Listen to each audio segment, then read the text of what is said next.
नमस्कार दोस्तों, स्वागत है आप सभी का रेशनल वर्ल्ड में। दोस्तों, मैंने पहले भी कई बार स्ट्रीम की है बुद्ध, धम्म एंड आत्मा और जिसमें हमने देखा कि बुद्ध मार्ग में आत्मा, परमात्मा, पुनर्जन्म का पुरज़ोर खंडन है।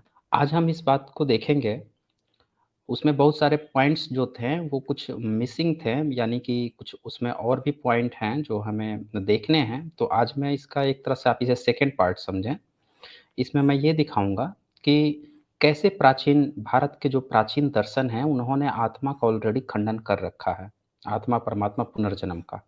और जैसे-जैसे समय बीतता गया तो हमारी सभ्यताओं को ख़त्म करके और कुछ लोगों ने ज़बरदस्ती की आत्मा, परमात्मा और तरह-तरह के जो अंधविश्वास है, पाखंड है, धूर्तता है, ये हमारे पब्लिक पे लाद दी और हमारे भोले-भाले लोग इन चीज़ों में धीरे-धीरे करके फँस गए हैं। अब वो ये नहीं समझ पाते हैं, मॉडर्न साइंस आ गया है, वो भी इन चीज़ों को नकारता है, फिर भी वो लोग नहीं समझ पाते हैं। तो इसीलिए हमें ये अपने प्राचीन जो हमारी विरासतें हैं, उसके माध्यम से हमें समझना होगा कि जो चीज़ हमारे पूर्वज लोग ऑलरेडी डिबंक करके गए थे, तर्क को दे गए थे और हम लोग इसी बात पर हमेशा दुहाई देते हैं कि हमारे ऋषि-मुनि लोग, हमारे ये लोग, हमारे वो लोग ये उपलब्धि दिए, वो उपलब्धि दिए। तो जो उपलब्धि एक्चुअल में दी हैं, उसको हम लोग क्यों ना मानें? उसको तो मानना पड़ेगा ना। जो उपलब्धि नहीं दिए हैं, जो अंधविश्वास है, जो पाखंड है, जो फेक न्यूज़ है, उसका तो खूब प्रचार होता है। पर वास्तव में जो एक्चुअल में देकर गए हैं, उसका कोई प्रचार नहीं करता। क्योंकि वो प्रचार से बहुत लोगों की दुकानें बंद हो जाएँगी। इसीलिए जैसा कि आप जानते हैं, रेशनल वर्ल्ड साइंस जर्नी हमेशा ही आपको उन तथ्यों से अवगत कराने की कोशिश करता है, जो आपको मार्केट में या यूँ कहें कि जो बाकी के जो न्यूज़ मीडिया हैं या जो चैनल्स हैं, वो आपको प्रोवाइड नहीं कराते। चलिए आइए देखते हैं हम कि कैसे प्राचीन दर्शनों ने आत्मा का पुरज़ोर खंडन किया है। अगर हम बुद्ध मार्ग की देखें, तो वो आत्मा, परमात्मा, पुनर्जन्म को नहीं मानता। बाकी और भी दर्शन हैं जैसे जैन मार्ग है, उसमें वो लोग आत्मा का एक दूसरा कंसेप्ट मानते हैं, परमात्मा नहीं मानते। और बाद में ब्राह्मणिकल जो ग्रंथ है इसने तो सारा चीज़ कबूल कर लिया। आत्मा भी मान लिया, इसने परमात्मा भी मान लिया, पुनर्जन्म भी मान लिया, सारे जितनी गंदगी है सारी गंदगी लेके बैठ गए। तो यहाँ पे जब बुद्ध मार्ग की हम बातें करते हैं तो इसमें हम देखते देखते हैं कि अंतलक्षण सूत्र है। और उसमें जो है बुद्ध राहुल को उपदेश देते हुए बताते हैं, ये जो शरीर है या जो ये जीव है, ये 5 कंस्टिट्यूएंट्स 5 स्कंधों से मिलकर बना है। ये बात जो है बुद्ध बताते हैं और वो 5 स्कंधों का नाम बताते हैं, यानी कि मटेरियल एलिमेंट्स। दूसरा बताते हैं विज्ञान, यानी कि चेतना। तीसरा बताते हैं फीलिंग, यानी कि वेदना। ये वही वेदना है जिससे वेद शब्द डिराइव हुआ है, पाली का। चौथा बताते हैं संज्ञा, यानी कि परसेप्शन। और पाँचवा बताते हैं इम्प्रेशन, यानी कि संस्कार। पाली में संखार बोलते हैं। तो वो बताते हैं कि इन पाँचों से ही मिलकर पूरा एक जीव बनता है, क्योंकि उस समय मॉडर्न साइंस तो था नहीं। हम बहुत सारे एलिमेंट्स नहीं जानते थे। फिर भी मोटे तौर पे जो लोग एलिमेंट्स को जानते थे, उस तौर पर बताया गया कि शरीर इन 5 स्कंधों से मिलकर या जीव जो है इन 5 स्कंधों से मिलकर बना है। इसके अलावा कोई छठा स्कंध नहीं है, जिसको ये लोग कुछ लोग बाद में आत्मा-आत्मा कहना शुरू कर दिए। और कुछ लोग तो ऐसे हैं, जिन्होंने ये कह दिया कि ये जो 5 स्कंध है ना, यही इसी को ही आत्मा कहते हैं। ऐसे भी धूर्त लोग हुए हैं। कुछ लोगों ने इसी को नेक्स्ट बर्थ कहना शुरू कर दिया। मतलब जो संतान होती है, जैसे पेड़ हो गया, उसका संतान क्या कहेंगे? जो बीज नीचे गिरेगा, उसमें से जो दूसरा पेड़ बनेगा, उसको बोल देंगे कि उसी पेड़ का नेक्स्ट बर्थ हुआ। तो समय जैसे-जैसे बीतते गया, लोगों ने अपने-अपनी तरह से धारणाएँ गढ़नी शुरू कर दी। पर हकीकत ये थी कि साफ-साफ इन 5 स्कंधों के अलावा किसी आत्मा का कोई भी जीव में कोई स्थान नहीं दिया गया है ही नहीं। तो हम लोग इसको शुरू करने से पहले जो है, ये लीगल डिस्क्लेमर है और अजीज़ मुरानी जी यहाँ लिख रहे हैं, come on guys a head start, let's go and support. जी, बहुत-बहुत शुक्रिया आपका अजीज़ मुरानी जी। तो ये लीगल डिस्क्लेमर है और हमारे जो जो भी प्रेज़ेंटेशन होती है, इसका एकमात्र उद्देश्य होता है साइंटिफ़िक टेम्परामेंट को एनकरेज करना। तो चलिए हम आते हैं कि चूँकि हमने इस पर ऑलरेडी कवर कर रखा है कि बुद्ध मार्ग में आत्मा या बुद्ध उन लोगों ने कैसे खंडन किया है, तो आज मैं उस पोर्शन को दिखाऊँगा जब भारत में आत्मा को थोपा जा रहा था। आत्मा को बेसिकली थोपने के लिए गीता लाई गई थी। गीता में जो श्लोकों का कॉम्बिनेशन है 746 थे, घटाकर 700 कर दिया गया, बहुत सारे श्लोकों का उलटफेर भी किया गया है। तो जब गीता के आने से भी पहले आत्मा की हल्की-फुल्की चर्चा शुरू हो गई थी। कोई आत्मा होती है, वो पुनर्जन्म कराती है, वो ना मरती है, ना जीती है, इस तरह की चीज़ें शुरू हो गई थी। जैसे ही इस तरह के आत्मा के कांसेप्ट लाया ना, तो बौद्ध मार्ग की ये खासियत थी कि इसमें अरहत होते हैं। अरहतों का काम क्या था कि समाज में जब-जब कोई गंदगी आएगी, तो उसको फ़िल्टर आउट करना। तो उन्होंने क्या किया कि जैसे ही आत्मा की गंदगी देखी कि हाँ, आत्मा समाज में कोई ला रहा है, तो उसका उन्होंने पुरज़ोर खंडन किया। और ये खंडन 7th-8th सेंचुरी में धम्मकिति हुए थे। उन्होंने अपनी एक बहुत विस्तृत ढंग से इस चीज़ को प्रस्तुत किया और चूँकि 9वीं, 10वीं, 11वीं सदी में आत्मा की पुरज़ोर चर्चा होने लगी, तो उसका भाष्य लिखा कुमारगुप्त ने, प्रज्ञागुप्त ने। और उन्होंने उस जो व्याख्या की धम्मकिति के जो प्रमाण वर्तिका थी, तो उसमें आत्मा का धार के बखिया उधेड़ दी। मतलब एक होता है ना कि जड़ में मट्ठा डाल के कोड़ना, तो वैसे आत्मा की कोड़ाई की है उन्होंने। चलिए आइए मैं दिखाता हूँ आप लोगों को। यहाँ विजय चौहान जी का सुपर स्टिकर आया है, बहुत-बहुत शुक्रिया आपका विजय जी। तो ये एक किताब है, अगर आप लोग इसको डिटेल्स में पढ़ना चाहते हैं, तो बुद्ध, धम्म और आत्मा है। डॉक्टर सुरेंद्र अज्ञात की ये किताब है, पतली-सी किताब है, इसमें सारे जो कॉन्सेप्ट्स हैं कि आत्मा का किस तरह से बुद्ध धर्म में खंडन किया गया है और किस तरह से उस समय सोचिए 7th-8th सेंचुरी 11th-12th सेंचुरी में जो चीज़ हमारे पूर्वज लोग ऑलरेडी इतनी बेहतरीन ढंग से खंड-खंड करके विखंड कर चुके थे। वो गंदगी आज कुछ लोग ढोक लेके घूम रहे हैं। मतलब जिस फेक न्यूज़ की, जिस फेक कॉन्सेप्ट को ऑलरेडी ही खत्म कर दिया गया है, फिर भी ऐसे-ऐसे अज्ञानिक लोग हैं कि हज़ार साल बीत गए अभी तक अपडेट नहीं हो पाए, अभी भी आत्मा में झूल रहे हैं। तो आप समझ सकते हैं कि हम क्यों पिछड़े हुए हैं दोस्त। हम लोग अपडेट होने का नाम नहीं लेते। मतलब अभी सोचे कि आईफ़ोन 13 और उससे ऊपर की चीज़ें चलने को है और अभी कोई नोकिया 360 लेके घूमने की बात करे, नोकिया 360 वो भी तो टेक्नोलॉजी हो जाए। कोई ऐसे ही हवा-हवाई बात करे कि भई हम ऐसे ही मुँह फूँकते हैं और चला जाता है, उड़ के हमारा संदेश अमेरिका पहुँच जाता है। ऐसी कोई बात करे। तो वही बात थी दोस्तों। आत्मा को पूरी तरह से खंडित कर दिया गया था। आइए दिखाता हूँ मैं आपको। प्रमाण वर्तिका जो है ये धम्मकृति की एक कृति है। तो इसमें ये कहते हैं कि कई लोग कह देते हैं कि आत्मा सूक्ष्म पदार्थ होने के कारण हमें दिखाई नहीं देता। परंतु योगी ध्यान लगाकर सब सूक्ष्म पदार्थों को देख लेते हैं, वही योगी बताते हैं कि आत्मा होती है। अब यहाँ पे एक पॉइंट आप ध्यान दीजिएगा कि अक्सरहां जितने भी यहाँ डिबेट करने के लिए लोग आते हैं, पब्लिक आती है, वो अक्सरहां एक बात कहती है। क्या कहती है कि नहीं नहीं देखिए जी, आप लोगों के पास ना इतनी बुद्धि नहीं है कि आप लोग आत्मा को समझ सकें। आत्मा को समझने के लिए ना सिद्ध पुरुष होना ज़रूरी है, ज्ञानी होना ज़रूरी है, महात्मा होना ज़रूरी है। जो योगी पुरुष होते हैं वो देख लेते हैं। मतलब ये सब बहाने हैं क्योंकि इन लोगों के पास तो जवाब होता नहीं है। तो किसी दूसरे का नाम गढ़ के कि उनके पास है, वो देखे करके ये लोग बहाना बनाते हैं। तो यहाँ भी उस चीज़ का खंडन किया गया है कि जो लोग ये बात कहते हैं कि वो इतना सूक्ष्म पदार्थ है कि आम आदमी को नहीं दिखता, इसीलिए ना आप देख पाओगे, ना मैं देख पाऊँगा, बल्कि कोई योगी देखेगा। मतलब इस तरह का जो लोग बहाना बनाते हैं, तो उसका भी खंडन किया गया है। आइए मैं दिखाता हूँ। ये आप देखें कि इसमें जो है लिखते हैं ये वार्तिकालंकार में जो प्रज्ञाकर गुप्त हैं, इन्होंने प्रमाण वर्तिका का भाष्य किया। भाष्य करना पड़ता है, वो 7th-8th सेंचुरी के थे, तो 11वीं-12वीं सदी में इन्होंने भाष्य किया। भाष्य करके क्या बताते हैं ये, आत्मा नाम की कोई वस्तु उपलब्ध नहीं होती है। योगियों के बारे में कह नहीं सकते कि उन्हें उपलब्ध होती है या नहीं। परंतु अच्छा तो यही होगा कि इस तरह के मामले में योगियों को हस्तक्षेप न करने दिया जाए, नहीं तो आपके योगी आत्मा का समर्थन करेंगे और हमारे योगी उसके अभाव को सिद्ध करेंगे। उससे क्या प्राप्ति होगी? क्या उससे आत्मा सिद्ध होगी या रद्द होगी?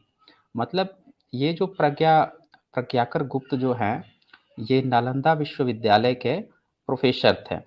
उस समय आचार्य जनरली कहा जाता था या गुरुजी या जो भी शब्द इस्तेमाल किए जाते होंगे, तो वहाँ के थे ये प्रज्ञाकर गुप्त। तो नालंदा, तक्षशिला तक्षशिला तो नहीं, उस समय विक्रमशिला था, नालंदा और विक्रमशिला थोड़ा बिहार एक स्टेट में पड़ते हैं। वहाँ के ये लोग थे, तो इन्होंने इस चीज़ को कहा कि देखिए अगर आप, क्योंकि आत्मा तो कोई देख सकता नहीं है। अब कोई बंदा आए और क्लेम करे कि हाँ, कोई दूसरा कोई देखा है, अब ना आप देख सकते हैं, ना वो देख सकते हैं, फिर वो कहे कि देखिए आप भी नहीं देख पाएँगे, हम भी नहीं देख पाएँगे, तो हमको मान लेना चाहिए। तो उसी पर कहते हैं कि जैसे आपके योगी ये बात क्लेम करेंगे कि हम देखे हैं, तो उसी तरह से हमारे योगी भी ये क्लेम करेंगे कि नहीं, आत्मा का ज़रूरत ही नहीं है, अभाव ही, बात ही खत्म हो जाएगी फिर, कि आपके पास तो सबूत नहीं है। तो यहाँ पे वो साफ-साफ ये वार्तिका अलंकार में लिखते हैं, तो इसका मतलब ये है कि योगियों को हटाओ, ठीक है ना? योगी होता कौन है इस तरह का क्लेम करने वाला? तो ये लिखते हैं यहाँ पे, इस तरह के मामले में योगियों को हस्तक्षेप ना करने दिया जाए, ठीक है ना? आप आइए ना, आप आके बताइए, योगी कौन होता है? उसको हस्तक्षेप करने की इसमें ज़रूरत नहीं है। ये बात यहाँ लिखते हैं। इस तरह से कुमारिल भट्ट भी जो है, वो भी बौद्ध भिक्षु हुआ करता था। अब इस पर अब पता नहीं इसका ब्राह्मणीकरण किया गया है या फिर इस पर आरोप है कि इसने गद्दारी की थी लास्ट में, बौद्धों से। शंकराचार्य के साथ जो है ये मिल गया था और इस पर गद्दारी के आरोप है, लेकिन ये बौद्ध भिक्षु था, तो बौद्ध भिक्षु होने के कारण इसकी चीज़ें जो प्राप्त होती हैं कि आत्मा-वात्मा, परमात्मा ये नहीं मानता था। देखिए इसने लिखता है कि ऐसे ही तर्क कुमारिल भट्ट ने सर्वज्ञ ईश्वर को रद्द करते हुए दिया था। देखिए ईश्वर को ये भी नहीं मान रहा है, रद्द कर दिया। उन्होंने ईश्वरवादियों से कहा था कि यदि तुम्हारे योगी ईश्वर के अस्तित्व का समर्थन करते हैं, तो हमारे पक्ष के योगी उसी तरह ईश्वर के अस्तित्व का खंडन करते हैं। अतः योगियों का नाम लेकर ईश्वर को सिद्ध नहीं किया जा सकता। मतलब समझ रहे हो आप? आप उधर से कह दो कि हमारे पास एटम बम है, तो ये भी कह दे कि हमारे पास भी एटम बम है। बात ही खत्म हो गई। रिज़ल्ट कहाँ निकला? आप जिस तरह से क्लेम कर दोगे कि आत्मा होती है, उसी तरह से हम भी कह देंगे कि नहीं होती है, खत्म। क्योंकि आप लोग तो सबूत दोगे नहीं। तो वहाँ पे आप देख रहे हैं कि कुमारिल भट्ट भी जो है, जिसको ये लोग अपना बताते हैं ब्राह्मणिकल सिस्टम के लोग, हालाँकि ये लिखा था कि हमारे गुरु, हमने सारा ज्ञान-वान बौद्ध भिक्षुओं से ही लिया था। मेबी हो सकता है कि इसका ब्राह्मणीकरण किया गया हो, तो इसलिए आजकल ब्राह्मण लोग इसको अपना मानते हों। लेकिन ये जो है ईश्वर को रद्द कर दिया था और इसकी किताब जब आप पढ़ेंगे तो ये भी उस समय जो महाभारत का इनिशियल रूप था, उसको महाकाव्य कहता है वो।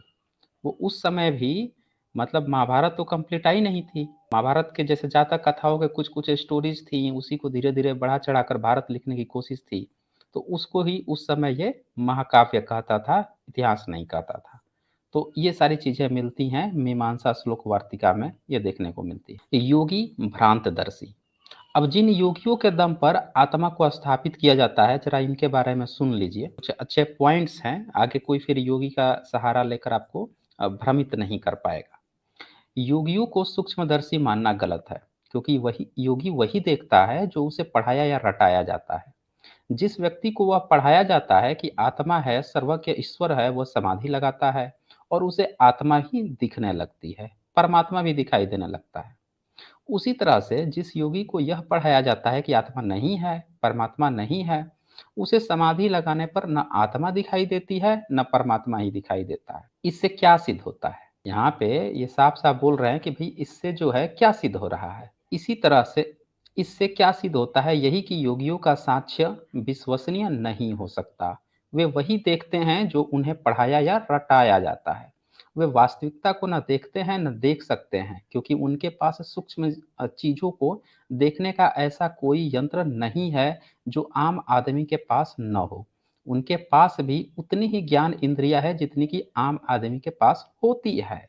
तो यहाँ पे आप साफ-साफ देख रहे हैं कि सीधे-सीधे योगियों पर जो क्लेम है, उसको डिबंक किया जा रहा है उन तर्कों को देखकर कि वो हमसे ज़्यादा या हमसे कुछ एक्स्ट्राऑर्डिनरी नहीं है कि वो स्पेशली देख पाएँ। कि स्कूली बच्चा जितनी सूक्ष्म चीज़ें प्रयोगशाला में सूक्ष्मदर्शी यंत्र की मदद से देखता है, हज़ार योगी मिलकर भी उन चीज़ों को योग या समाधि के द्वारा नहीं देख सकते। तो ये बात भी यहाँ पे क्लियर क्लियर हो जाता है, आ जाता है कि जिन योगियों का नाम लेकर ये लोग आत्मा बताने की कोशिश करते हैं या उससे भागते हैं सबूत देने से ये पता चलता है कि योगी भी हम लोगों से कोई एक्स्ट्रा ऑर्डिनरी नहीं है कि जिससे कि वो कोई स्पेशल बात कह पाए। अच्छा, यहाँ पे आजीज़ मुरानी जो हैं, उनका सुपर स्टिकर है। बहुत-बहुत शुक्रिया आपका आजीज़ मुरानी जी। तो चलें आगे हम इसको देखते हैं। अब यहाँ पे आप देखेंगे कि जो यहाँ पे ये फ़ोकस रहेगा, क्योंकि लोग जो है ना योगी का नाम लेकर बहुत वो बनाते हैं। किसी से कोई भी बंदा डिबेट में आएगा, तो वो योगी का नाम लेकर भागने की कोशिश करता है। अपना सबूत नहीं देता है, दूसरों पे टालता है, तो इसीलिए इस पॉइंट को हम लोग थोड़ा-सा अच्छे से देखेंगे।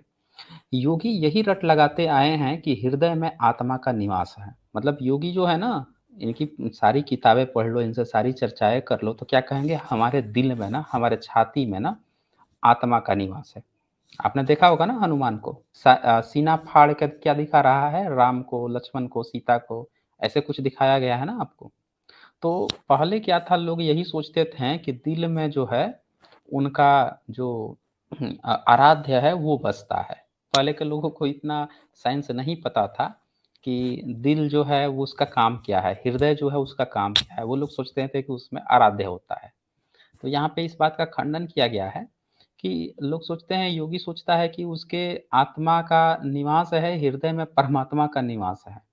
परंतु उन्हें यह कभी नहीं दिखा कि हृदय में तो गंदा खून इकट्ठा होता है। मतलब जितने ये लोग योगी लोग हैं, जब ये क्लेम कर सकते हैं कि उनके हृदय में आत्मा परमात्मा, तो ये भी तो बता सकते थे ना कि भाई वहाँ पे खून भी साफ होता है। तो किसी भी प्राचीन ग्रंथ में इनके धार्मिकों के नहीं मिलता है ये, कि भाई उनके जो है हृदय में खून साफ होता है, ये कहीं नहीं लिख पाए। इसका मतलब वो खाक देखते थे। दिल में भगवान देख लिए, ईश्वर देख लिए, खून वो फ्रेश होता है, यही नहीं देख पाए आज तक। तो ये चीज़ हमें यहाँ पे समझना पड़ेगा। आगे ये लिखते हैं कि और हाँ, परंतु उन्हें यह कभी नहीं दिखा कि हृदय में तो गंदा खून इकट्ठा होता है और वह उसे साफ करके शरीर में पुनः पंप करता है। उन्हें वहाँ मौजूद गंदा खून तो नहीं दिखा, हाँ, वह वहाँ ज़रूर दिख गया जो वहाँ था ही नहीं। किसी को आत्मा दिख गई तो किसी को परमात्मा दिख गया।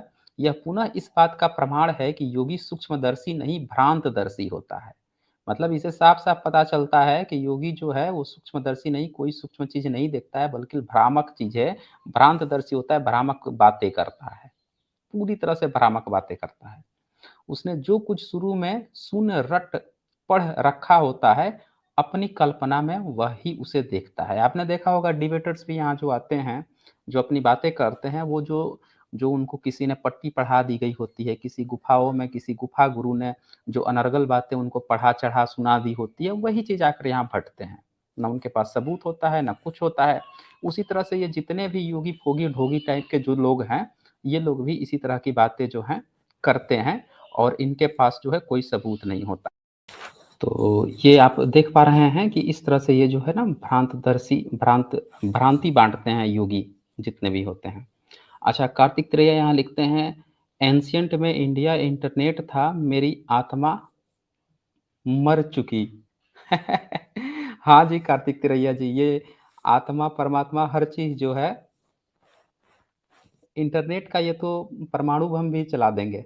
आर्य समाजी नाम का एक कीड़ा पैदा हुए हैं ना ये, इन्होंने तो परमाणु बम भी पैदा करा दिया था ना महाभारत में, तो ये कुछ भी करा सकते हैं। तो यहाँ देखिए, ये न्याय दर्शन आदि पढ़े योगी को हृदय में आत्मा और परमात्मा दोनों दिखते हैं। मतलब अब ये कुछ उदाहरण समझिएगा थोड़ा ठीक से। न्याय दर्शन में चूँकि आत्मा परमात्मा दोनों मानते हैं, तो जो न्याय दर्शन पढ़ा होगा उसको उसके हृदय में आत्मा परमात्मा दोनों दिखेगा। अच्छा, पूर्व मीमांसा जो होती है उसको सिर्फ़ जो है आत्मा दिखेगी, क्योंकि वो मीमांसा जो होता है उसमें परमात्मा होता नहीं है। तो वो जो पढ़ा होगा पूर्व मीमांसा, या उसका जो अनुयायी होगा उसको क्या दिखेगा? सिर्फ़ और सिर्फ़ आत्मा, क्योंकि परमात्मा वो मानता नहीं। उसी तरह से बौद्ध होगा, वो उसको जो है ना आत्मा दिखेगी ना परमात्मा दिखेगी, क्योंकि वो उसके दर्शन में ये दोनों चीज़ होती ही नहीं है। तो यहाँ से आप समझ सकते हैं कि जिसको जो चीज़ रटा पढ़ा दी जाती है, सुना दी जाती है, वो उसी को मानता है।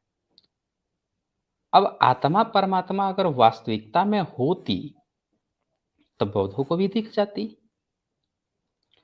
पूर्व मीमांसा वाले को परमात्मा भी दिख जाता, क्यों नहीं दिखता है? क्योंकि ये सारी चीज़ें नहीं होती है, और यहाँ पे आपको ये बात मानना पड़ेगा कि बौद्ध दर्शन ही एकमात्र ऐसा दर्शन है जो इतनी सच्चाई तक प्राचीन काल में पहुँच गया था। बाकी ये जो भ्रंट-भांट वाले अन्य अन्य दर्शन जो लोग थे, वो इसीलिए इतना सक्सेस नहीं हो पाए या पूरी दुनिया में नहीं छा पाए, सिर्फ़ बौद्ध मार्ग ही दुनिया पर छा गया, क्योंकि वो सत्य के करीब उसी समय पहुँच गया था। तो ये चीज़ें हैं, आप यहाँ पे इस चीज़ को समझ सकते हैं। आगे देखें। ऐसे में योगी का कहा सत्य नहीं माना जा सकता। वो वही बोलेगा जो उसने पढ़ रखा है और उसकी विचारधारा बन चुकी है। उसी तरह से वह उसे दिखेगा जिसका अस्तित्व वह मानता है। बौद्ध को न आत्मा दिखेगी न परमात्मा, परंतु पूर्व मीमांसा वाले को आत्मा तो दिखेगी, पर परमात्मा कहीं नहीं दिखेगा। जबकि न्याय दर्शन वाले के अनुयायी को आत्मा परमात्मा दोनों दिखेंगे। अतः भाष्यकार प्रज्ञाकर गुप्त और कुमारिल भट्ट के तर्क बहुत सटीक और समर्थ हैं। कहा जाता है कि आगम के द्वारा, आगम मतलब वेद आदि। अब एक चीज और ध्यान दीजिएगा, जो जैनों के जो ग्रंथ हैं उनको आगम कहा जाता है। अब ब्रैकेट में ये वेद आदि लिख दिए हैं, क्योंकि ये जब खंडन हो रहा था ना, तब वेद था भी नहीं। जब बौद्ध लोग खंडन कर रहे थे तब उस समय जो अलग चीजें थी उनको आगम ही कहा जाता था। ये तो वेद जो चूंकि वेद शब्द जो है बहुत बाद में आया है, अब बौद्ध रहे नहीं तब ब्राह्मणीकरण करके हर चीज में वेद वेद ये लोग घुसा दिए हैं। तो आगम के द्वारा आत्मा का अस्तित्व सिद्ध होता है, अतः आत्मा को माना जाना चाहिए। मतलब लोग कहते हैं कि आगम के द्वारा आत्मा का अस्तित्व सिद्ध होता है तो आत्मा को माना जाना चाहिए। तो इस पर भाष्यकार कहते हैं, जो प्रज्ञाकर गुप्त हैं, वो क्या कहते हैं कि वेद आदि सब आगमों में एक जैसी ही बातें हैं, परंतु सब आगमों ग्रंथों की प्रामाणिकता सिद्ध नहीं होती। मतलब ये कह रहे हैं कि जिन ग्रंथों के आधार पर आप लोग कह रहे हो कि उस ग्रंथ में लिखा है तो हमें आत्मा मान लेनी चाहिए, तो प्रज्ञाकर गुप्त का ये कहना है कि भैया आपके ये जो आगम है, ये जो ग्रंथ है, उसकी ऑथेंटिसिटी क्या है, उसकी प्रामाणिकता क्या है, उसी पे सवाल खड़ा है। पहले वो तो उसकी ऑथेंटिसिटी तो प्रूफ करो कि हम उसको सही माने, तब तो उसमें जो लिखा है अब उसको सही मानेंगे। तो उसकी ऑथेंटिसिटी पे ही वो सवाल खड़े कर देते हैं। आगे लिखते हैं, इनमें प्रतिपादित सभी अर्थों का अनुष्ठान भी नहीं हो सकता, और ये कहना कि युक्ति युक्त नहीं माना जा सकता कि यह ग्रंथ का या यह वचन ईश्वरीय यानी कि अपौरुषीय है। अपौरुषीय है यानी ये साफ साफ कहते हैं कि अगर कोई ये कहे कि जो धार्मिक ग्रंथों में बात लिखी हुई है वो अपौरुषीय है, यानी ईश्वर ने लिखी है, इस बात को नहीं माना जा सकता है, कतई नहीं माना जा सकता है। ठीक है ना? आपको उसकी ऑथेंटिसिटी देनी होगी, या तो ईश्वर को बुला लीजिए, एक मीटिंग कर ले, अपना सिग्नेचर विग्नेचर करके दिखा दे, बता दे कि हाँ भैया हम ही दिए हैं। देना पड़ेगा ना। भाई ऊपर से कोई चीज़ पास होगा, आपके पास आएगा, तो ऊपर वाला का उस पर मुहर होगा ना, पता चलेगा ना। अब कोई बीच में दलाल जो है वो लेकर आकर दे दे, कहे कि भाई ऊपर वाला जो है उसी ने दिया है, आप कैसे मान लोगे कि उसी ने दिया है?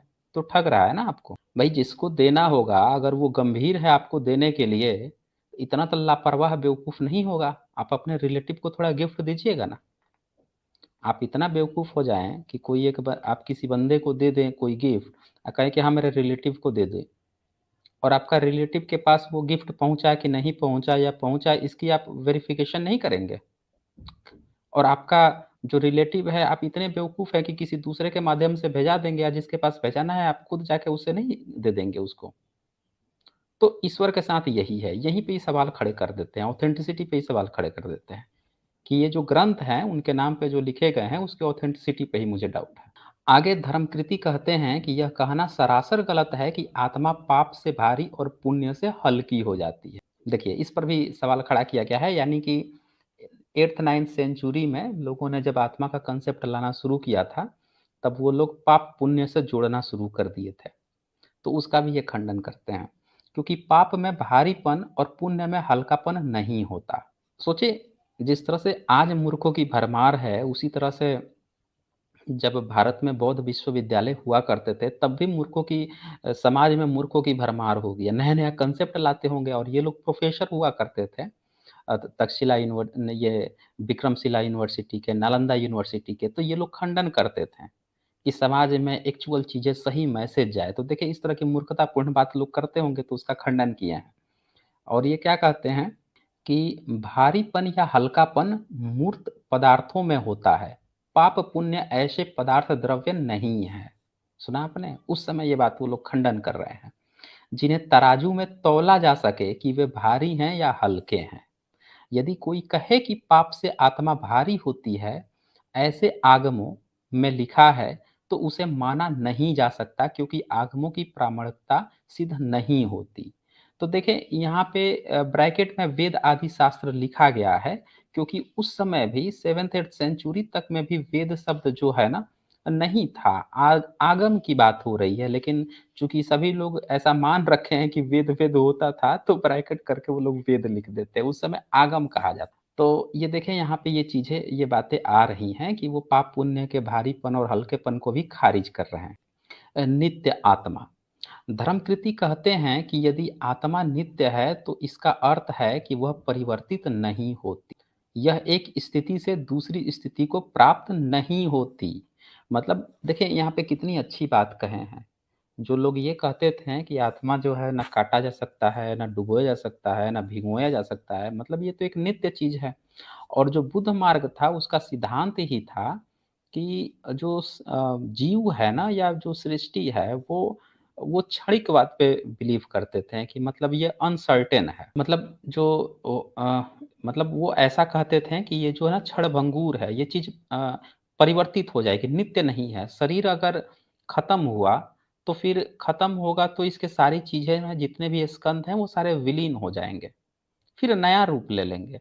लेकिन ये चीज़ ना विलीन हो जाएगी, वो ये मानते थे, क्षणिकवाद पर। और आत्मा का क्या कांसेप्ट था कि बहुत जो दर्शन थे वो ये मानते थे कि शरीर में से कोई एक नित्य पदार्थ भी है, जो न नष्ट नहीं होगा और उसी का ना फिर से पुनर्जन्म होगा, वो ये सोचते थे। तो ये जो सोचना था ना कि कोई नित्य पदार्थ है, उसी को बाद में लोग आत्मा कहने लगे नित्य को, तो उसका भी खंडन जो है, ये आप देखें कि यहाँ पे कर रहे हैं धर्मकृति। अच्छा, आशीष मुरानी जी ने मेंबरशिप लिया है, बहुत-बहुत शुक्रिया मेंबरशिप लेने के लिए आशीष मुरानी जी आपका।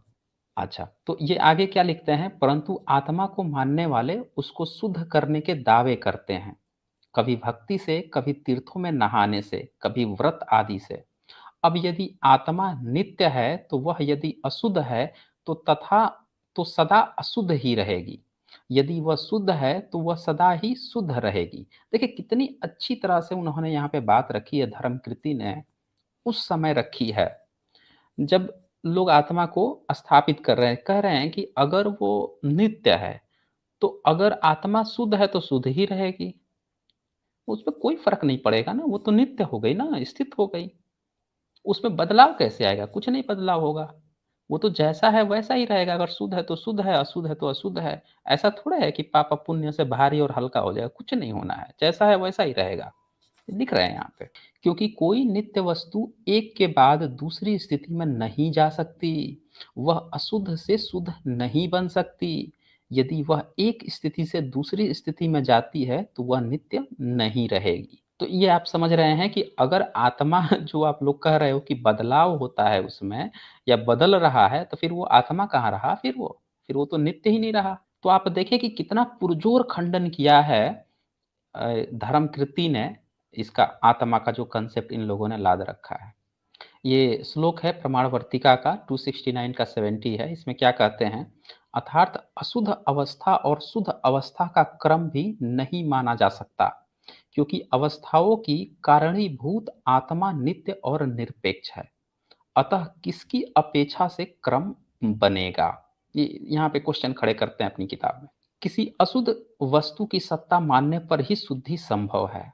आत्मा आदि अगर नित्य है तो उसकी शुद्धता या अशुद्धता का क्रम संभव नहीं है, क्योंकि नित्य आत्मा तो सदा एक रस रहेगी, एक जैसी रहेगी। अतः यदि एक ही समय में उसे शुद्ध और अशुद्ध या मुक्त और बुद्ध कहेंगे तो परस्पर विरोधी क्रियाएं एक साथ माननी पड़ेगी, जो संभव नहीं है। मतलब कह रहे हैं कि जो लोग आत्मा को नित्य बना बता रहे हैं, आप फिर ये भी कह रहे हैं कि पाप और पुण्य का बही लेखा जोखा वो रखता है आत्मा, उसे हल्का और भारी होता है, तो वो एक उनकी बातें ही परस्पर विरोधी है, या तो वो नित्य नहीं है या फिर उसमें चेंज। तो देखें ये होता है एजुकेशन सिस्टम का, कि बौद्धों ने जो एजुकेशन सिस्टम खड़ा किया था उसमें इस तरह के लोग उस समय इतनी वैज्ञानिक बातें उस समय सोचते थे, जो आज हम लोग मॉडर्न साइंस के माध्यम से सोचते हैं। और ये उपलब्धि है बौद्धों की या बौद्ध महाविहारों की, कि ऐसे-ऐसे विद्वान भी उस समय इतनी तार्किक ढंग से बातें किया करते थे, इस तरह की किताबें मिलती हैं। आगे देखें, आत्मा ही यदि कर्म करती है, और भी कई सारे क्वेश्चन वो खड़े करते हैं। आत्मा ही यदि कर्म करती है तो फल भी वही भोगती होगी। समझ रहे हैं इस बात को? ज़रा समझिएगा। आज भी अगर कोई आत्मा पर डिबेट करने आए ना, तो आप इन सारे सिद्धांतों से उनकी खटिया खड़ी कर सकते हैं। सुनिए कितनी अच्छी बात है। आत्मा ही यदि कर्म करती है तो फल भी वही भोगती होगी। ऐसे में कर्तव्य और भोक्तृत्व दोनों उसी में मानने पड़ेंगे। यदि वह कर्म भी करती है और उनके फल भी भोगती है, तो वह नित्य और शाश्वत कैसे हो सकती है? तब तो वह परिवर्तनशील है, और जो परिवर्तनशील है वह नाशवान है। ऐसे आत्मा पुनर्जन्म कैसे ले सकती है? सुन लिया आपने? कितना बेहतरीन ढंग से डुबो डुबो के मार दिया इन्होंने। मतलब उसके उसी चीज़ पर सवाल खड़ा कर दिया कि आप लोग कह रहे हो कि आत्मा में जो है फल भी भोग रहा है, और जो है वो नित्य भी है, शाश्वत भी है। ये तो परस्पर विरोधी बात हो गई, कैसे फिर होगा उसका? उसको परस्पर विरोधी यहाँ यहाँ पे इन्होंने साबित कर दिया। और देखें, दूसरे, आत्मा में कृतित्व भी मानना और भोक्तृत्व भी मानना एक ही समय में दो परस्पर विरोधी क्रियाएं माना है, जो संभव ही नहीं है। या तो वह कर सकती है मतलब कृतित्व, या भोग सकती है भोक्तृत्व। मतलब कह रहे हैं ये भी दोनों जो है परस्पर विरोधी स्टेटमेंट है, जो लोग आत्मा की बातें करते हैं उनके लिए। यदि कहो कि आत्मा कर्म नहीं करती, तो सवाल उठता है कि फिर वह फल कैसे भोग सकती है?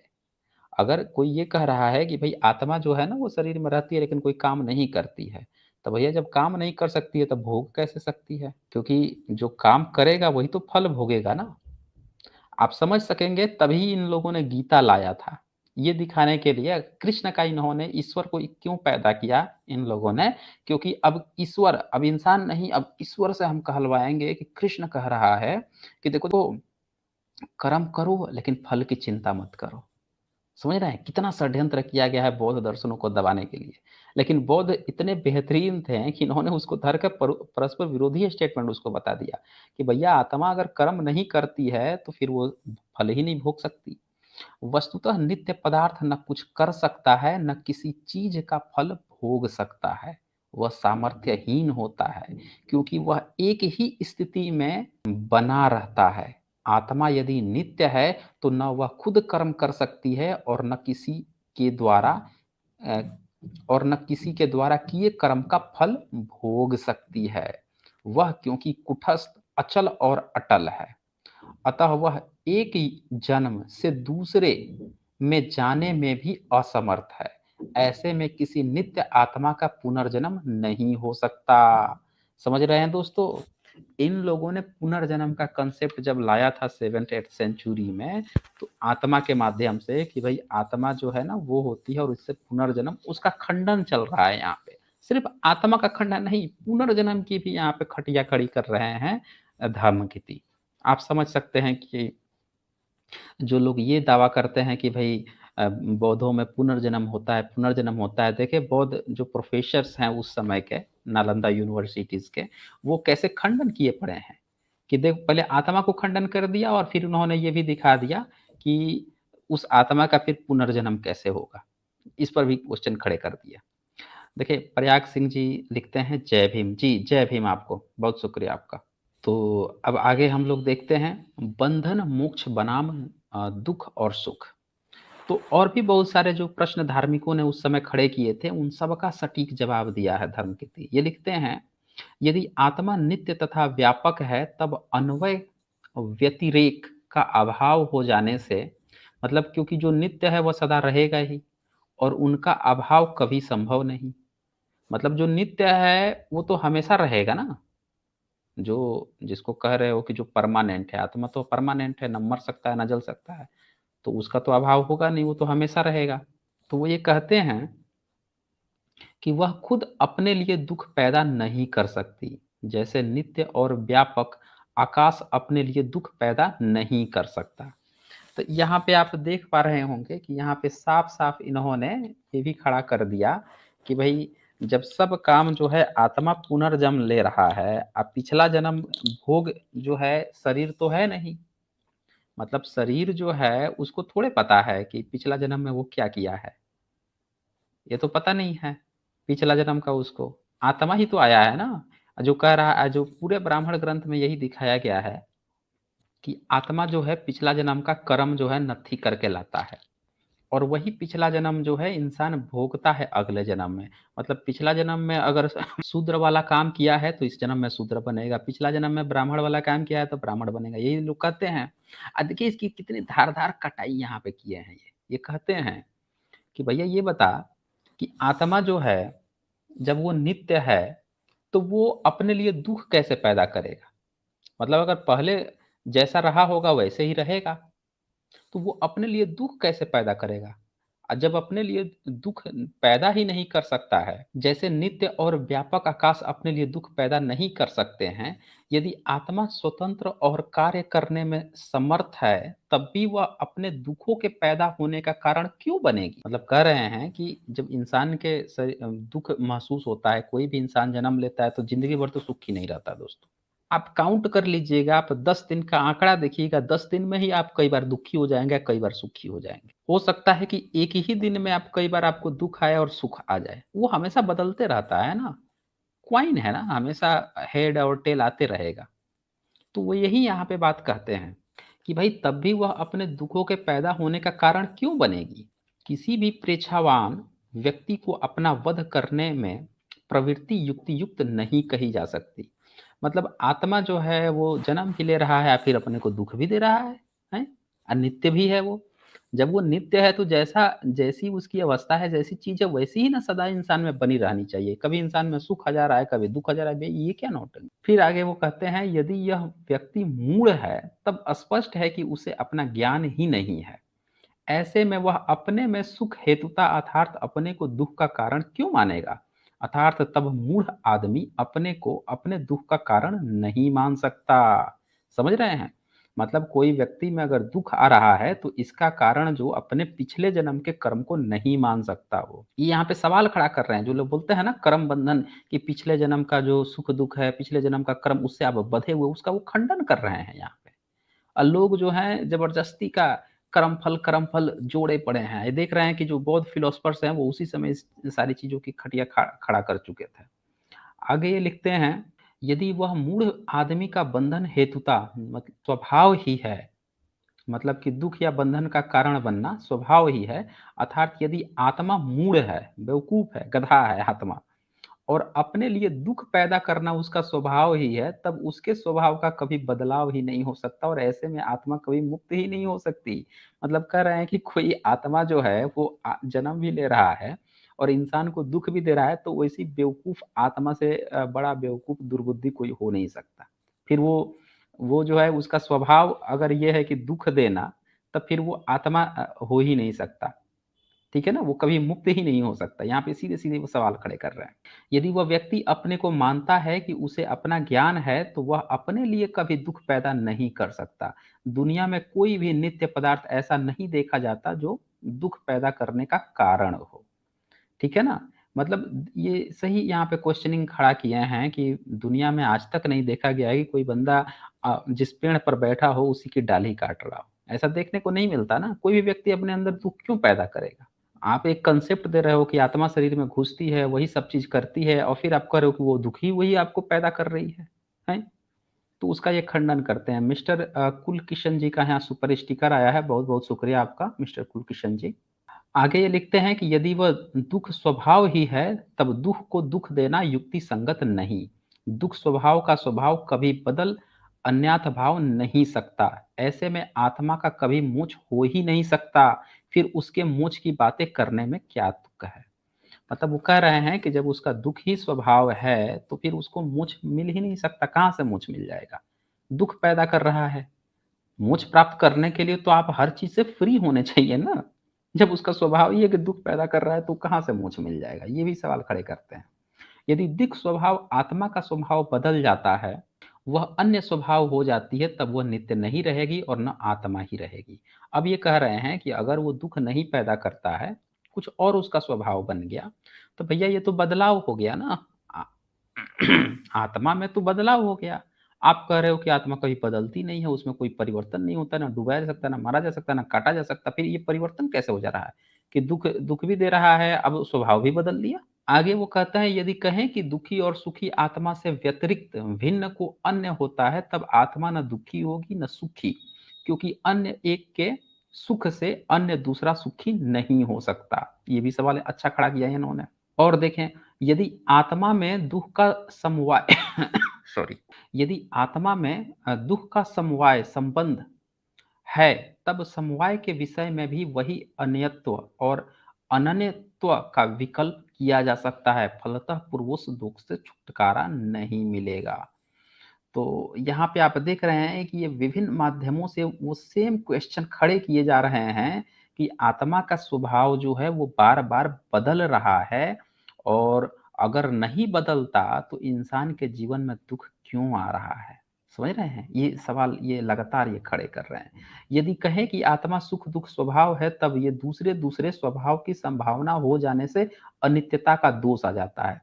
अगर सुख-दुःख इंसान के शरीर में सुख-दुःख आता है, ये तो सब जानते हैं। और आत्मा का अगर ये स्वभाव है सुख दुख लाना, तो फिर वो नित्य कहाँ रहा? अगेन फिर से वो क्वेश्चन, यानी कि उसमें दोष आ गया, इनके कंसेप्ट में ही दोष आ गया। इतनी बुरी तरह से इन्होंने खंडन किया था दोस्तों, धम्मकिति ने या बौद्ध जो फिलोसोफर थे उस समय के, आत्मा को खंड-खंड करके विखंड करके मार के फेंक दिया था। पता नहीं आज के ढब संग कैसे आत्मा ढो रहे हैं।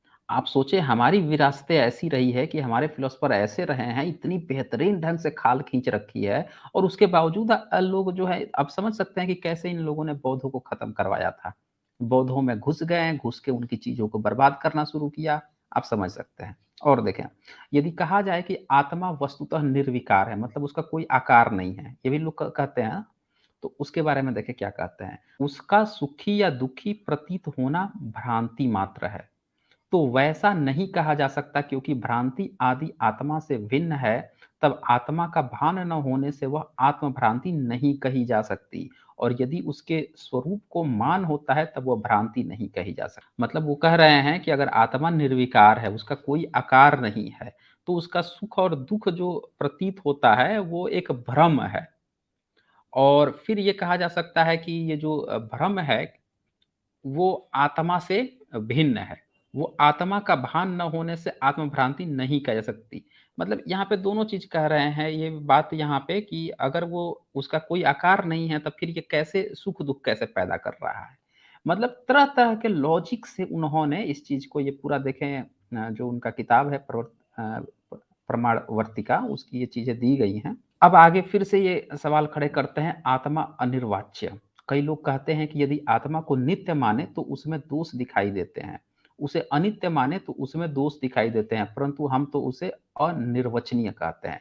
अब देखिए यहाँ पे आ गया कि जो लोग नित्य मानते थे उसका खंडन किया, जो लोग उसको अनित्य मानते थे उसका भी उन्होंने खंडन किया। अब यहाँ पे ये तीसरा पॉइंट उठाए हैं कि कुछ ऐसे भी हैं जो कहते हैं कि न नित्य है, न अनित्य है, बल्कि अनिर्वाच्य है। समझ रहे हैं? अब इसका ये खंडन करेंगे। देखिए कैसे खंडन करते हैं इसका। इस पर धर्मकृति कहते हैं कि चीज़ें या तो नित्य होती हैं या अनित्य होती हैं। इसके अतिरिक्त कोई चीज़ नहीं होती। या तो स्टेबल होगा या अनस्टेबल होगा। बीच में पेंडुलम की तरह डुलने वाला जो चीज़ है वो ऐसा कुछ नहीं होता है।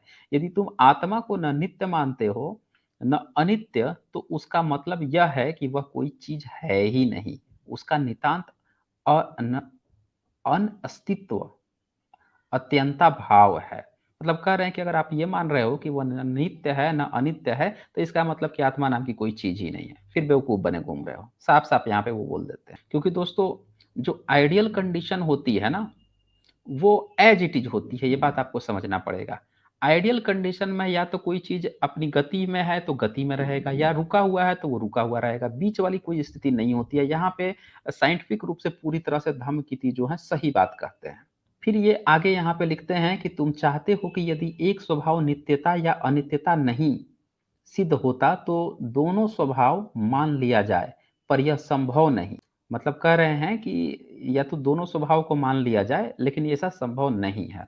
यहाँ पे ऑब्जर्वेशन एंड थॉट्स लिखते हैं, एक योगी तू ऐसा है हमारे देश में जिसने योग का नाम लेके कई हजार करोड़ की संपदा का मालिक बन चुके हैं। हाँ, बिल्कुल सही कहा आपने। योग का नाम ले लेके बौद्धों के तो नाम पर कुछ लोग तो विदेशों में डोनेशन मांगते हैं। संस्था बनी हुई है बाकायदे, और बना-बना के, और भारत में बुद्ध के लिए 1 रुपए नहीं खर्च होता, वो सारे पैसे खर्च हो रहे हैं कहीं और पे। और विदेशों से चंदा लिया जा रहा है बुद्ध के नाम पे दोस्तों। ऐसी भी बहुत सारी संस्थाएँ फर्जी चल रही हैं। तो ये बिल्कुल सही कहा है आपने, ऑब्जर्वेशन एंड थॉट हैं ऐसे। सब लोग जानते हैं उनका नाम। तो ये लिख रहे हैं कि नित्य और अनित्य को एक करने की कोशिश करते हैं, यानी जो उपलब्ध है ही नहीं, जो नहीं है, जो अनुपलब्ध है उसको एक बनाने का प्रयास करते हों, परंतु उपलब्ध और अनुपलब्ध की एकता संभव नहीं। जो उपलब्ध है उसी की प्रतीत होती है, ऐसे में किसी आत्मा की बात करना जो उपलब्ध भी हो, अनुपलब्ध भी हो, जो प्रतीत है और अप्रतीत भी, अति साहस मात्र है, बिना सोचे समझे कही गई बात है। मतलब यहाँ पे ये साफ-साफ कह रहे हैं कि अगर कोई ऐसा कहता है कि नहीं, आत्मा होती भी है, नहीं भी होती है और एक साथ होती भी है, नहीं भी होती है इस तरह की, तो वो फिर बेवकूफ़ है। सोचा-समझा सिर्फ़ बेवकूफ़ी भरी बात कर रहा है, ऐसा कुछ भी पॉसिबल नहीं। और देख लीजिए, यदि तुम कहते हो कि आत्मा में अप्रतीति भी है और प्रतीति भी, तो हमारा कहना है कि यदि उसमें अप्रतीति है, यदि वह प्रतीत नहीं होती, तो इसका अर्थ है कि उसमें उसका दूसरा गुण प्रतीति भी वहाँ से नदारद है। यदि कमरे में लड़का ही नहीं है, तो वह नाच करता हुआ कैसे दिखाई दे सकता है? बड़ा अच्छा सवाल है भाई। अगर कोई ये कह रहा है कि आत्मा होती है लेकिन दिखाई नहीं देती, मतलब वहाँ पे होती नहीं है, तो ये बड़ा अच्छा क्वेश्चन कर रहे हैं कि यदि कमरे में लड़का ही नहीं है, तो वह नाच करता हुआ कैसे दिखाई दे सकता है? लड़के की अप्रतीति के साथ ही उसके दूसरे गुण, उसके नाचने की भी अप्रतीति हो जाती है। इसी तरह यदि उसमें अनित्यता है, तो उसकी नित्यता भी अनित्य हो जाती। तब नित्य और अनित्य के भिन्न अनिर्वचनीय आत्मा का वजूद कहाँ रह जाता है? मतलब सेम चीज़ है कि आप या तो उसको स्टेबल कह रहे हो या अनस्टेबल कह रहे हो। दोनों चीज़ें एक साथ नहीं हो सकती। यानी कि वही ये जो अनिर्वचनीय कह रहे हैं, वो यही चीज़ है कि दोनों एक साथ, उसको ये बोल रहे हैं कि ये चीज़, इसमें आत्मा का वजूद रह ही नहीं जा सकता। आप एक बार कहो कि है, एक बार कहो ना है। आप खुद ही कन्फ्यूज़ स्टेट में हो। तो ऐसी स्थिति पॉसिबल ही नहीं है। इसके बाद से जो है ये कहते हैं कि एक ही पदार्थ में एक ही समय प्रतीति, दृश्यता और अप्रतीति असंभव है या नितांत दुर्घटना है। मतलब किसी भी चीज़ में आप कह दें कि कोई वस्तु है, उसमें कहें कि इसमें इलेक्ट्रॉन, प्रोटॉन, न्यूट्रॉन है, अगले पल कहें कि नहीं इसमें नहीं है। मतलब ये क्या बेवकूफ़ी है? ये संभव ही नहीं है। श्रीमान जी, प्रतीति ही तो पदार्थों की सत्ता, एग्जिस्टेंस है। मतलब कोई चीज़ आपको दिखाई दे रहा है, प्रतीत हो रहा है, तो वही तो सत्ता है। एग्जिस्टेंस है। जिसकी प्रतीति है उसकी सत्ता होती है और जिसकी प्रतीति नहीं होती उसकी सत्ता नहीं होती। अतः नित्य और अनित्य प्रतीति और अप्रतीति वाली वस्तु असंभव है। स्पष्ट है आपको निर्वचनीय, आपकी अनिर्वचनीय नित्य और अनित्य स्वभाव वाली आत्मा एक गाय है, एक असंभवता है। वैसे तो कोई आत्मा है नहीं। यदि कोई है भी तो वह अनित्य नाशवान नहीं हो सकती।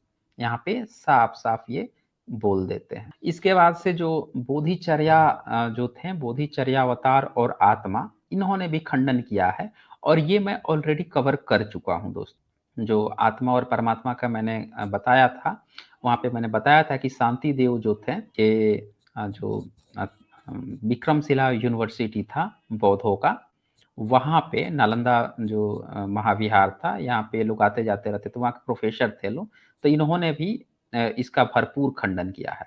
न्याय दर्शन आत्मा को अवचेतन मानता है। शांतिदेव अपने ग्रंथ बोधिचर्यावतार में कहते हैं कि घड़े की तरह अचेतन पदार्थ की आत्मा नहीं माना जा सकता। न्यायिक न्याय दर्शन को मानने वाले दार्शनिक कहते हैं कि आत्मा स्वयं अचेतन होते हुए भी चेतना के योग से चेतन प्रतीत होने लगती है। इस पर शांति देव कहते हैं तब तो वह आत्मा को भी नष्ट मानना पड़ेगा, क्योंकि नशे या बेहोशी की हालत में जब चेतना नहीं रहती तब आत्मा को कुछ भी पता नहीं चलता। तब उसका चेतना के साथ योग होने से पैदा हुआ जानने का स्वभाव नष्ट हो जाता है, अतः आत्मा नष्ट हो जाती है। बिल्कुल सही बात कही इन्होंने। भैया कोई नशेड़ी है, नशा है, कोमा में है व्यक्ति, तो उसकी आत्मा फिर कहाँ चली जाती है? अगर उसकी वही चेतना है तो कहाँ चली जाती है? अविकारी को बुद्धि का सहारा। शांतिदेव कहते हैं कि आप आत्मा को अविकारी अर्थात परिवर्तित न होने वाली, सदा एक सी बनी रहने वाली बताते हैं। अतः यह अविकारी आत्मा को बुद्धि का सहारा कैसे मिल सकता है? यदि वह बुद्धि का सहारा लेकर अचेतन से चेतन बनती है जैसा तुम कह रहे हो, तो स्पष्ट है कि परिवर्तित तो हो ही गई, अचेतन से चेतन बनना और क्या है? जो परिवर्तित होता है वह नित्य और सदा रहने वाला नहीं होता। ऐसे में आपकी अचेतन और अविकारी आत्मा नश्वान सिद्ध होती। तो ये पूरा जो है यहाँ पे वो खंडन करते चले जाते हैं। जो ये बोधिचर्या जो किताब लिखी है शांतिदेव, ये भी बहुत भिक्षु थे, तो इन्होंने भी भरपूर जो है खंडन किया है। दूसरे, यदि आत्मा को निष्क्रिय और ज्ञानहीन मानते हैं, तो फिर आपको आकाश को भी आत्मा ही मानना पड़ेगा।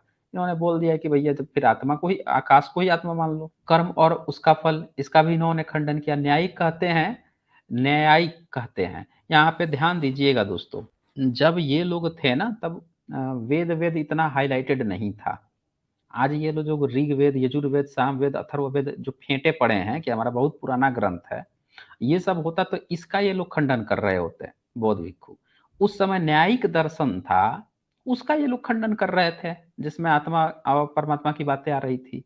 जो दर्शन अवेलेबल होगा उसी का दोस्तों खंडन होता। पता नहीं कहाँ से ठकोर संख जो है वो वेद को प्राचीन, अरे जो जो व्यक्ति आत्मा परमात्मा का न्यायिक दर्शन है, इसका ये लोग बौद्ध भिक्षु खंडन कर रहे हैं। अब वेद में आत्मा परमात्मा होता तो उसका खंडन नहीं करते ये। पता नहीं कहाँ से ये बेवकूफ सब वेद हर जगह घुसेड़ दिए हैं। इतना ब्राह्मणीकरण हुआ है दोस्तों, हर चीज में वेद घुसेड़ दिए हैं। तो खैर, इसका जो फर्स्ट पार्ट है दोस्तों, वहां से आप लोग ये शांति देव वाला देख सकते हैं। वहां पे मैंने ये पूरा कवर किया है, कैसे इन लोगों ने आत्मा परमात्मा को पूरा भरपूर धर के खंडन किया हुआ है। आगे ये मरता कोई नहीं, मरता कोई जन्मता कोई। शांति देव कहते हैं कि जो कर्म करता है, जो कर्म से युक्त है, वही फल नहीं भोगता, वही फल से युक्त नहीं है। क्योंकि दुनिया में हम देखते हैं कि मरता कोई और है और जन्म लेता कोई और है। फिर आगे ये कहते हैं, शांति देव के इस कथन से पुनर्जन्म की संभावना पर भी पूछा फिर जाता है। मतलब जो पुनर्जन्म की लोग जो बात करते हैं, उसका भी इस स्टेटमेंट से उन्होंने साफ-साफ खत्म कर दिया है कि भई इंसान जो मरता है ना, तो जन्मता कोई और है, वही नहीं जन्मता है। लोग कहते हैं ना कि बौद्ध मार्ग में भी पुनर्जन्म होता है। देखिए शांति देव भी 11th सेंचुरी तक भी ये लोग जो बौद्ध लोग थे वो ये बात मानते थे कि कोई पुनर्जन्म नहीं। यहाँ पे साफ-साफ कर रहे हैं कि मरता कोई और है, जन्मता कोई और है। मतलब पेड़ जो है, पेड़ का बीज अगर ज़मीन पे गिरता है तो जन्मेगा तो वो कोई और जन्मेगा ना, पेड़ ही थोड़े जन्म ले रहा है, कोई और जन्म ले रहा है ना, भले ही उसका वो अंश है। तो ये इस तरह की बातें थी, इसमें कहीं से भी ये नहीं है कि वही चीज़ लेके या फिर जन्म ले रहा हो। तो यहाँ पे चंद्रशेखर इप्याचे जी का सुपर स्टिकर है, शुक्रिया आपका चंद्रशेखर जी। तो यहाँ पे आप देखें कि शांतिदेव के इस कथन से पुनर्जन्म की संभावना पर भी पूछा फिर जाता है और गीता के इस कथन पर भी, जो जन्मता है वह मरता है तथा जो मरता है वही पुनर्जन्म लेता है, ये बात का पूरी तरह से खंडन कर देते हैं। तो आप समझ सकते हैं कि जो गीता का कंसेप्ट जो धीरे-धीरे विकसित उस समय ये लोग कर रहे थे, ये लोग शांतिदेव से लेकर धर्मकीर्ति, ये जितने भी लोग थे ना, ये 7th 8th सेंचुरी से लेके 12th सेंचुरी के बीच के थे। उसी समय ये थोड़े-थोड़े आत्मा का कंसेप्ट आया था, तब इन लोगों ने, तब उस समय गीता के नहीं बना था, न्यायिक दर्शन के रूप में था, उसका ये लोग खंडन किए थे। गीता उसके भी बाद में लाई गई है। जब बौद्धों को खत्म कर दिया ना, तो जितनी धूर्त वाली बातें थी उसको लाया गया है। ये चीज़ आप समझिएगा। इस तरह से स्पष्ट है कि बुद्धिज़्म किसी भी अजर अमर कर्मफल भोगने वाली और कथित 84 लाख योनियों में जाने वाली किसी आत्मा का अस्तित्व स्वीकार नहीं करता। यही कंक्लूजन है दोस्तों। बुद्ध धर्म में कोई परमात्मा नहीं है, कोई पुनर्जन्म नहीं है जो ब्रह्मानिकल सिस्टम वाला है, और कोई आत्मा नहीं है। जब आत्मा खंडित तो हो गई तो दोस्तों ब्राह्मण ग्रंथ के सारी चीजें खंडन, सीधे कृष्ण झूठा हो गया, गीता पूरी झूठी हो गई, वेद पूरा झूठा हो गया, रामायण महाभारत इनके जितने तमाम ग्रंथ है सब झूठे हो गए, सब आत्मा पर टिके हैं दोस्तों। एक भी चीज इनकी गलत हुई तो सारा का सारा सिलसिलेवार ढंग से सारी चीजें, पुनर्जन्म नहीं होगा, सारा खेल इनका खत्म। तो यही चीज है। तो इसी के साथ हम लोग आज यहाँ पे सेशन बंद करते हैं और फिर 8:30 पे मिलते हैं दोस्तों डिबेट लेकर। और जो आत्मा स्पेशल है, सभी लोगों को शेयर कर दीजिएगा वीडियो, और डिबेट के लिए भी सबको इनवाइट करके लाइए, जो लोग भी डिबेट भी जो कमेंट वीर हैं उन सबको भी लेकर आइए, ताकि एक अच्छा डिबेट आप लोगों को देखना मिले। तो मिलते हैं हम लोग 8:30 पे दोस्तों, और आज के लिए बस इतना ही।